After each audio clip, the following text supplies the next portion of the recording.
Hello दोस्तों, नमस्कार। आज हम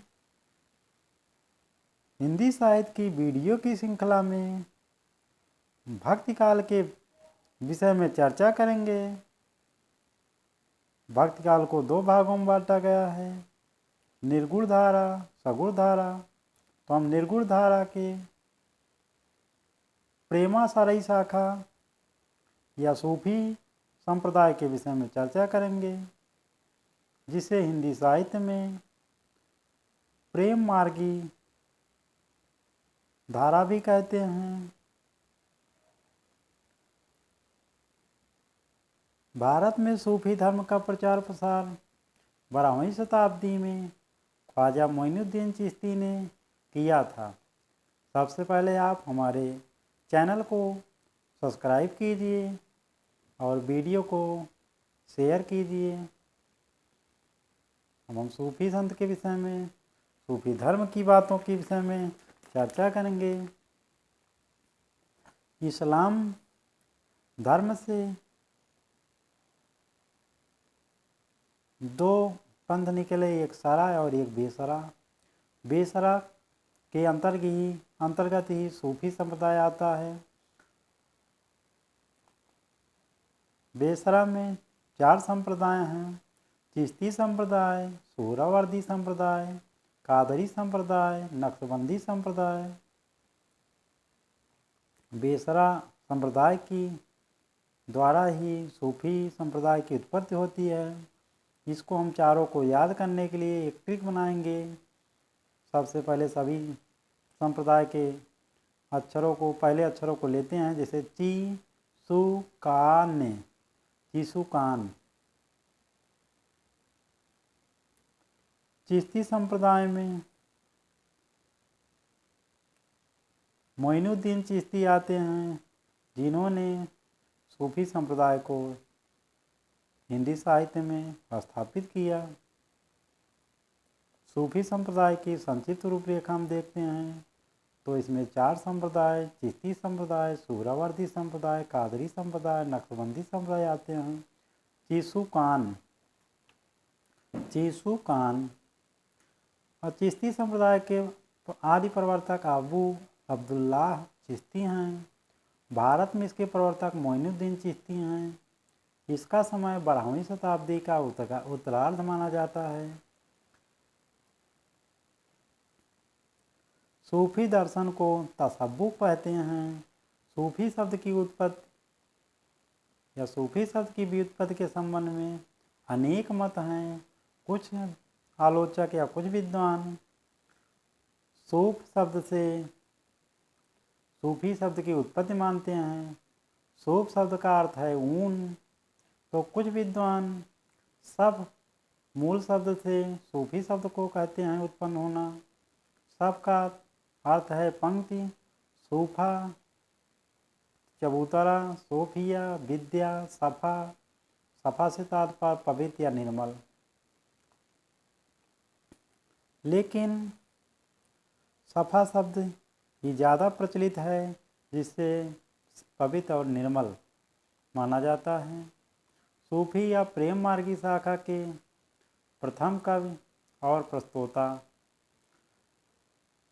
गणपत चंद्र गुप्त सूफी या प्रेम मार्गी शाखा का प्रथम कवि असाहित को मानते हैं, जिनकी रचना हंसावली है, जिसका प्रकाशन 1370 ईस्वी में हुआ था।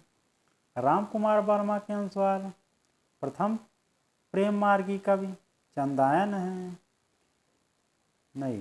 मुल्ला दाऊद हैं, जिनकी रचना चंदायन है, जिसे लोरकहा भी कहा जाता है। इसका प्रकाशन वर्ष 1379 है। हजारी प्रसाद द्विवेदी ईश्वर दास को सूफी शाखा के प्रथम कवि मानते हैं।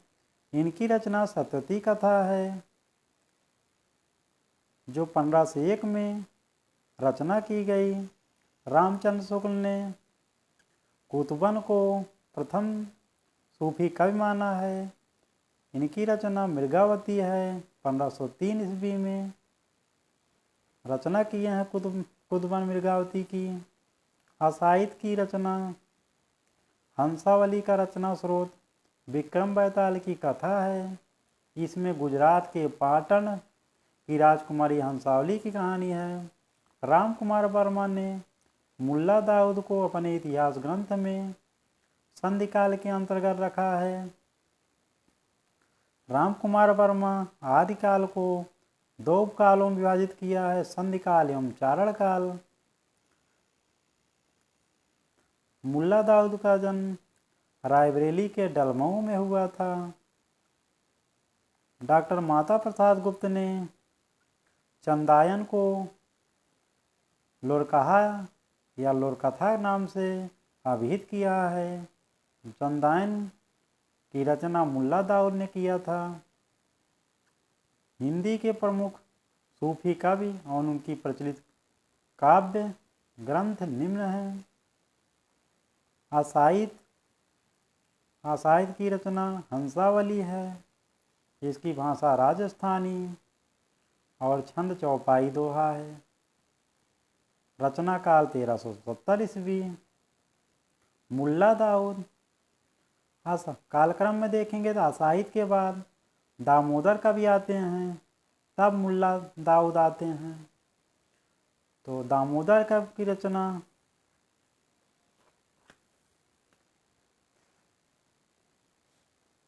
दामोदर कवि की रचना लखन सेन पद्मावती है। राजस्थानी भाषा में है। चौपाई दोहा सोरठा में है। ईश्वर दास, जिनको हजारी प्रसाद प्रथम सूफी कवि मानते हैं, इनकी रचना सत्यवती कथा है, जिसका प्रकाश रचना काल 1501 ईस्वी है। अवधी भाषा में दोहा चौपाई इसकी भाषा है। रामचंद्र शुक्ल जी प्रथम सूफी कवि कुतुबन को मानते हैं। इनकी रचना सन 1501 में मृगावती नाम से किए। मृगावती की भाषा अवधी है और दोहा चौपाई छंद में है। माधवानल काम कंदला 1527 ईस्वी में लिखी गई रचना है।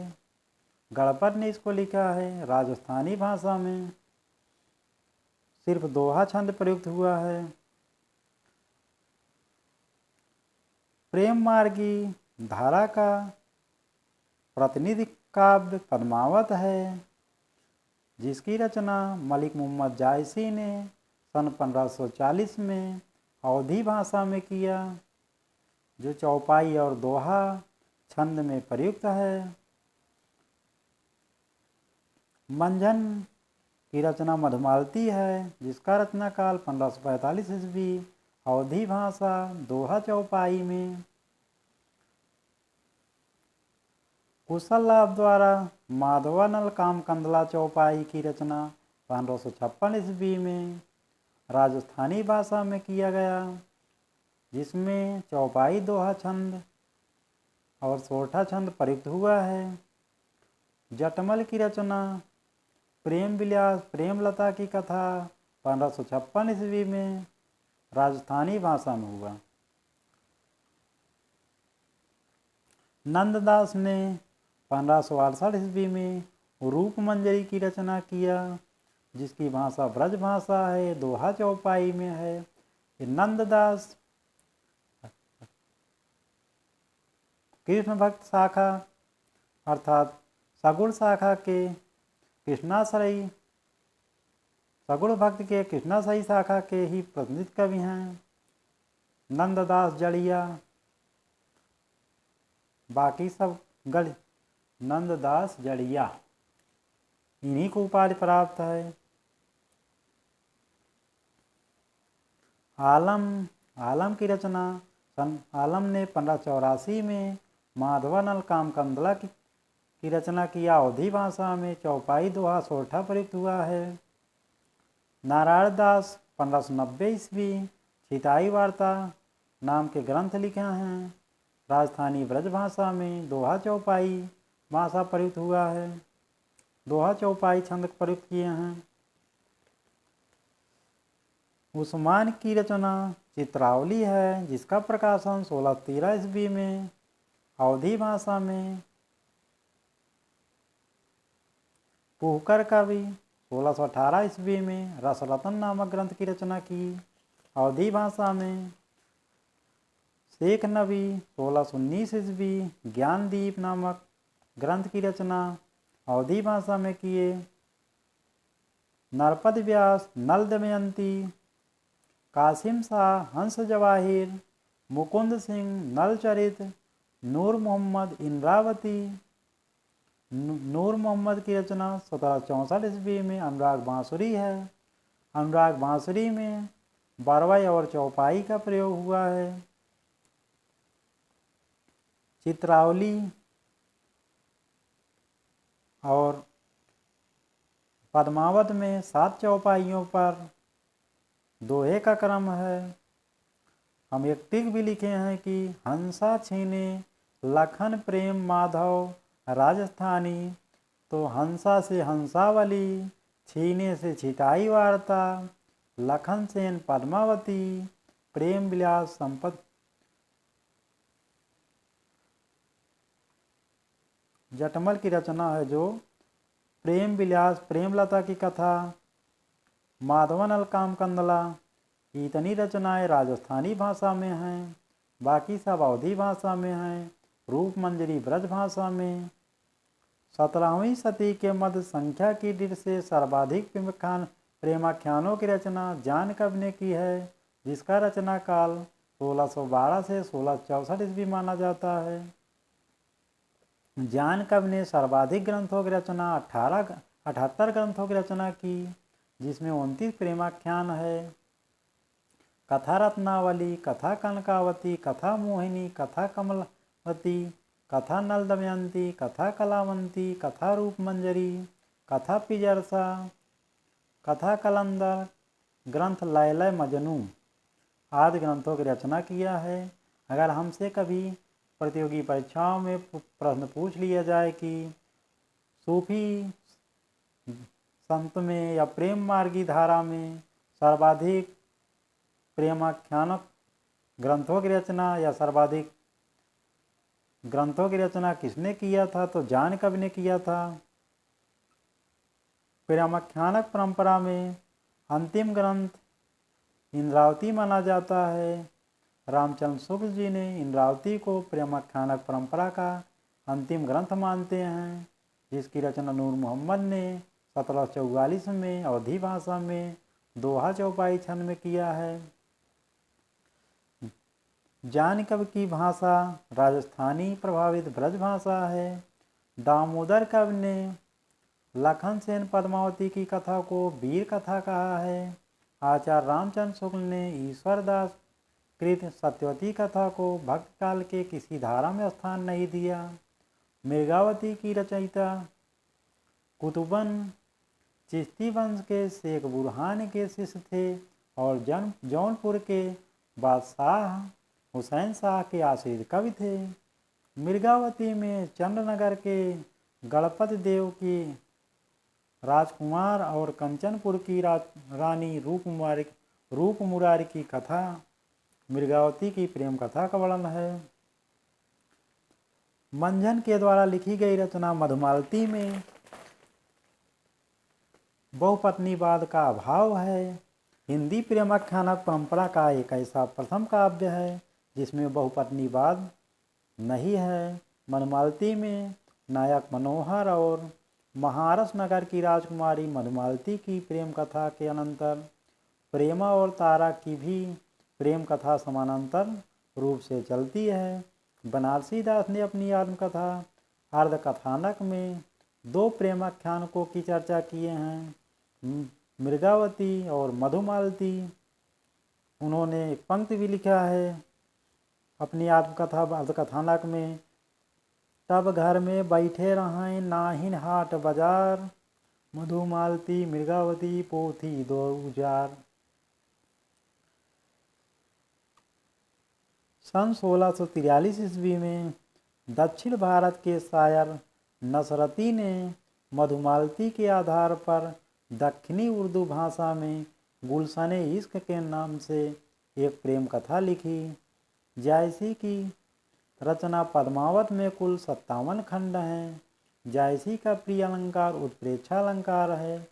मलिक मोहम्मद जायसी ने अपने पूर्व लिखे 4 प्रेमाख्यानों की चर्चा किए हुए हैं, जिनमें मधुमालती, मृगावती, मुग्धावती और प्रेमावती है। जायसी प्रसिद्ध सूफी फकीर शेख मुहिदी या मुहिउद्दीन के शिष्य थे, या कहा जाए तो जायसी के गुरु शेख मुहिदी थे, जो शेर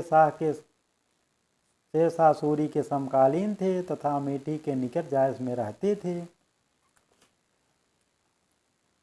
जायसी की महत्वपूर्ण रचनाएं हैं पद्मावत, जिसमें नागमती, पद्मावती और राजा रतन सेन की प्रेम कहानी है।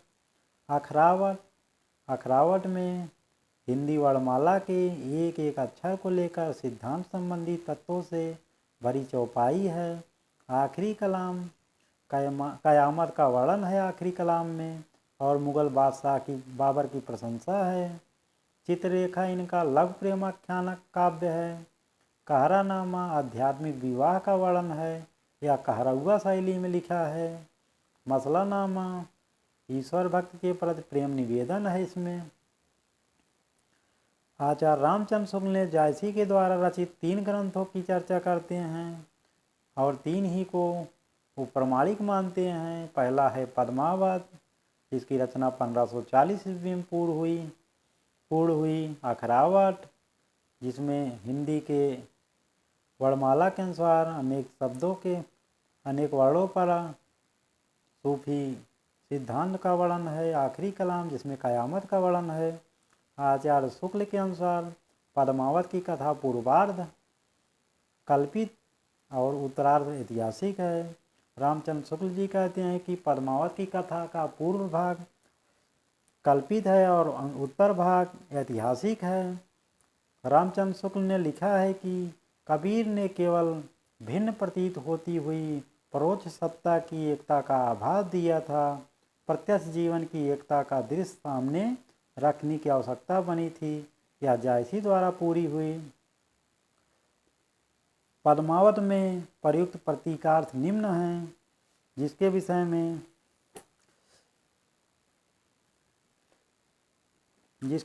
एक दोहा भी है,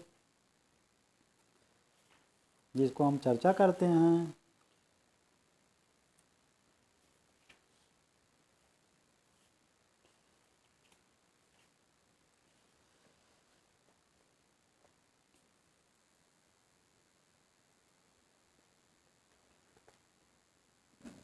अगर आप इस पंक्ति को याद कर लेंगे तो आपको पद्मावत के प्रतीकार्थ के विषय में समझ में आ जाएगा। तन चितौर मन राजा कीन्हा, तन जो है चित्तौड़ है और मन जो है राजा रतन सेन का प्रतीक है। तन चितौर मन राजा कीन्हा, ही सिंघल बुद्धि पद्मिन चीन्हा। ही जो है हृदय जो है सिंघल द्वीप का प्रतीक है। बुद्ध जो पद्मिनी रानी पद्मावती हैं बुद्धि का प्रतीक हैं। गुरु जो है सुआ है, तोता जो है जो सुआ माने तोता है गुरु का प्रतीक है। गुरु सुआ जही पंथ दिखावा, बिन गुरु जगत को निर्गुण पावा। नागमती यह दुनिया धंधा, जो नागवती हैं ये सांसारिक या दुनिया धंधा का प्रतीक हैं। बाँचा सोई नय चित बंधा, तो रतन सेन जो है मन या आत्मा के प्रतीक हैं। सिंघल जो है हृदय का प्रतीक है। पद्मावती श्रद्धा या सात्विक विधि का प्रतीक है। सुगा या धीरा मन तोता गुरु का प्रतीक है। नागमती दुनिया धंधा या सांसारिक बुद्धि का प्रतीक है। राघव चेतन जो है शैतान का प्रतीक है। अलाउद्दीन माया का प्रतीक है। तो तन चितौर मन राजा कीन्हा, ही सिंगल बुद्धि पद्मिन चीन्हा। नागमती या दुनिया धंधा, बाचा नाय सोई बंधा। विजय देव नारायण शाही ने पद्मावत को हिंदी में अपने ढंग की अकेली तेजीकृत कहा।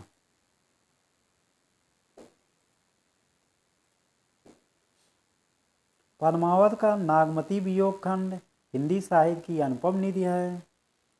प्रेमाख्यानक काव्यों में 5 चौपाई के बाद एक दोहा देने की परंपरा है। मृगावती, मधुमालती, इंद्रावती, सत्यवती कथा और चंदायन आलमकृत माधवानंद कामकंदला में इन 6 रचनाओं में 5 चौपाई के बाद एक दोहा का परंपरा चलती थी, लेकिन पद्मावत और चित्रावली में 7 चौपाई के बाद एक दोहा की परंपरा चली। सूफी की रचना। सूफी कवि उस्मान चिश्ती वंश परंपरा में हाजी बाबा के शिष्य थे, बादशाह जहांगीर के समकालीन थे। उस्मान की रचना चित्रावली में नेपाल के राजकुमार सुजान और रूपनगर की राजकुमारी चित्रावली की प्रेम कथा का वर्णन है। चित्रावली में अंग्रेजों के द्वीप का भी वर्णन है। बलन द्वीप, इस्तांबुल आदि द्वीपों का वर्णन है। काबुल, बदस्का जैसे कई अंग्रेजों के द्वारा जो द्वीप की चर्चा हुई थी, उन द्वीपों की विषय में चित्रावली में चर्चा है। नूर मोहम्मद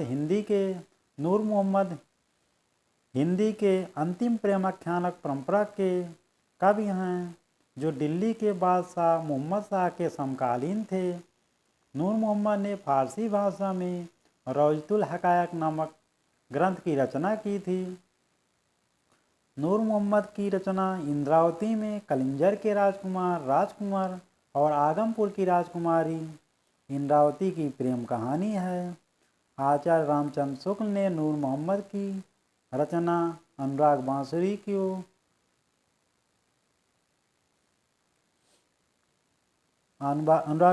के विषय में बताया है कि जब अनुराग बांसुरी की रचना हुई 1764 ईस्वी में, तब हिंदी की भाषा से मुसलमानों का मोह भंग हो चुका था और चौपाइयों के बीच बीच में उन्होंने दोहा न लिखकर बरवा लिखे हैं। आचार्य शुक्ल ने नूर मोहम्मद कृत इंद्रावती को सूफी आख्यान काव्यों की अखंडित परंपरा की समाप्ति माना है, अर्थात इंद्रावती रचना जो है सूफी प्रेमाख्यानक परंपरा का अंतिम ग्रंथ माना जाता है। आचार्य शुक्ल ने सूफी या प्रेम मार्गी शाखा का एकमात्र हिंदू कवि सूरदास को माना है, जो एक पंजाबी हैं, जिन्होंने शाहजहां के समकालीन थे तथा नल दमयंती नामक प्रेम कथा लिखा। भक्तकालीन किन भक्त के कवि सूरदास नहीं हैं, उनसे परे हुए दूसरे कवि हैं।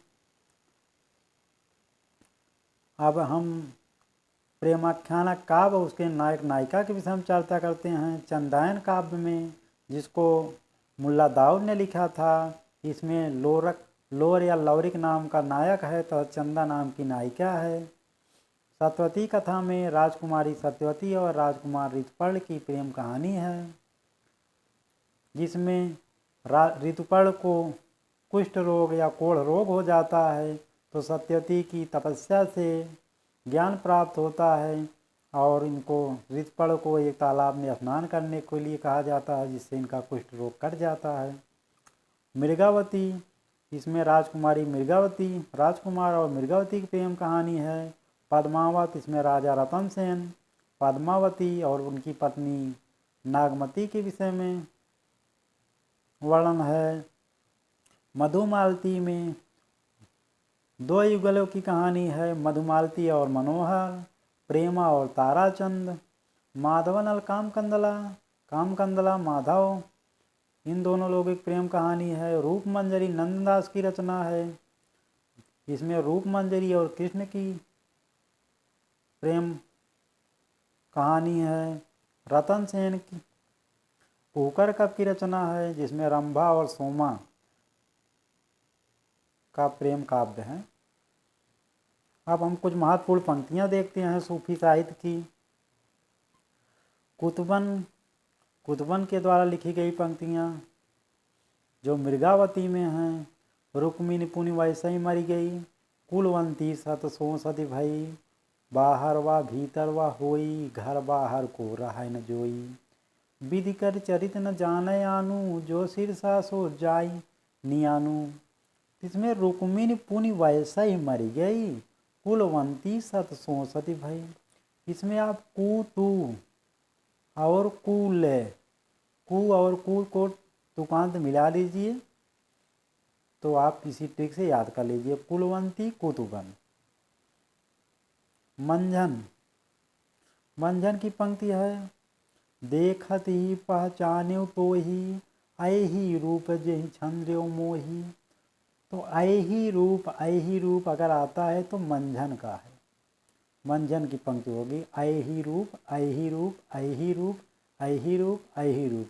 ये कई बार देख रहे हैं, इससे आप मंझन याद कर लीजिए, मंझन। और विरह अवधियो गाह अपारा कोटि माही एक प्रयत पारा। कोटि माही एक परैत पारा।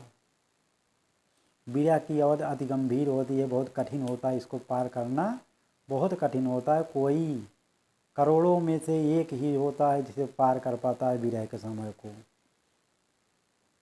फिर है मलिक मोहम्मद जायसी की प्रमुख पंक्तियाँ, विक्रम धसा प्रेम के बारा सपनावती कहाँ गयौ पतारा। आदि अंत जैसी कथा कहई, आदि अंत जैसी कथा यहई, लिख भाषा चौपाई कहे। तन चित और मन राजा कीन्हा, ही सिंगल बुद्धि पल मिन चीन्हा। न गुरु सुआ जही पंथ दिखावा, बिन गुरु जगत को निर्गुण पावा। नागमती यह दुनिया धंधा, बाचा सोई नयहि चित बंधा। प्रेम कथा यही भांति विचारूं, बूझ ले जो बूझे पारो। ये समस्त पंक्तियाँ जो है यहाँ से लेकर और काफ़ी हैं जो मलिक मोहम्मद जायसी की पंक्तियाँ हैं, जिसमें से हम प्रमुख पंक्तियों को पढ़ते हैं, मेन पंक्तियों को जो आपकी परीक्षा की दृष्टि से बहुत ही इम्पोर्टेंट हैं। मानुष प्रेम भयउ बैकुंठी, नाहित काह छार भई मूठी। छारी उठाई लीन एक मूठी, दीन उड़ाई पृथ्वी झूठी। पीयूषो कहूँ संदेशड़ा, हे भौरा हे काग।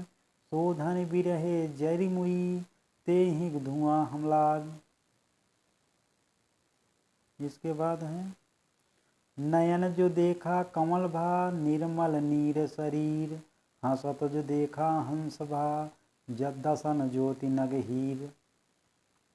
ये पंक्तियाँ हैं नाग पद्मावती के नक्शिक वर्णन में है कि उनकी आँखों को जो देखा, लेकिन पद्मावती को जिसने देखा उनकी आँखों में कमल की तरह प्रसन्नता खिल गई और निर्मल नीर शरीर, पानी की तरह एकदम स्वच्छ उनका एकदम शरीर था। हंसत जो देखा हंस बा, दसन ज्योति नगनी हीर। और उनको दांतों की चमक ऐसी थी जैसे हीरे की मोती या हीरे का नग लग रहा हो। और उनका नागमती वियोग वर्णन है, बरसय मघा झकोरी झकोरी, मोर दो नयन चुवई जनओरी। मोहम्मद कवि कही जोरी सुनावा, सुना जो प्रेम पीर गा पावा। अब जब मलिक मोहम्मद जायसी की मृत्यु होती है तब की पंक्ति है ये, जे मुख देखा ते हंसा, सुना तो आए आंसू।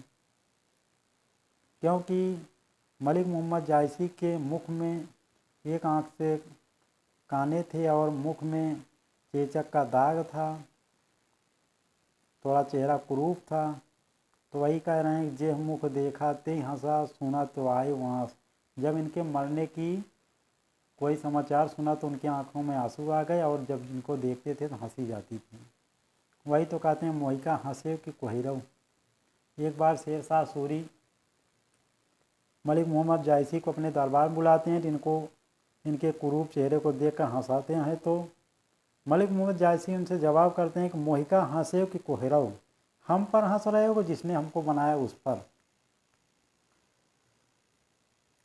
प्रेम पहाड़ कठिन विधि गाढ़ा, सो पे चढ़ जो सिर सौ चढ़ा। अब हम सूफी साहित्य की कुछ विविध बातों को पढ़ते हैं। सूफी कवियों ने परमात्मा को स्त्री तथा आत्मा को पुरुष रूप में स्वीकार किया, जबकि संत कवियों ने इसके विपरीत साधना की। सूफी कवियों की प्रेम पद्धति में इश्क मजाजी अर्थात लौकिक प्रेम से इश्क हकीकी अलौकिक प्रेम तक पहुँचने की कोशिश है। सूफी सिद्धांत में इश्क हकीकी तक पहुँचने के लिए साधक को 4 अवस्थाओं से गुजरना पड़ता है। साधक की 4 अवस्थाएं हैं: शरीयत, तरीकत, हकीकत, मार्फत। शरीयत को हिंदी में कहते हैं धर्म ग्रंथों का विधि निषेध। तरीकत हृदय की शुद्धता। हकीकत भक्ति उपासना से सत्यबोध। मार्फत सिद्धावस्था या आत्मा परमात्मा का मिलन। साधक की 4 अवस्थाओं को याद करने के लिए हम ठीक बता रहे हैं। सतरहमा, सतरहमा, सतरहमा, शरीयत, तरीकत, हकीकत, मार्फत। और 4 जगत भी हैं। नाम जला, नासूत, मलकूत, जबरूत, लाहूत। इसको आमले नासूत, आमले मलकूत, आमले जबरूत, आमले लाहूत, ये 4 जगत हैं सूफी साधना के। तो आप इसको याद करने के लिए आमले सब में है, इसको नहीं याद करना है। आप नासूत से ना, मलकूत से माँ, जबरूत से जा, लाहूत से ला ले लीजिए। नाम जल, नाम जल ठीक से याद कर लीजिए। नासूत, मलकूत, जबरूत, लाहूत।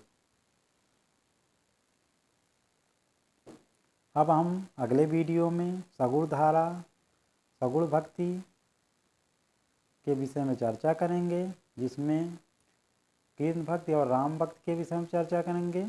हमारे वीडियो को लाइक कीजिए, शेयर कीजिए और चैनल को सब्सक्राइब कीजिए। हम अगला वीडियो लेकर आपके सम्मुख प्रस्तुत होंगे। धन्यवाद।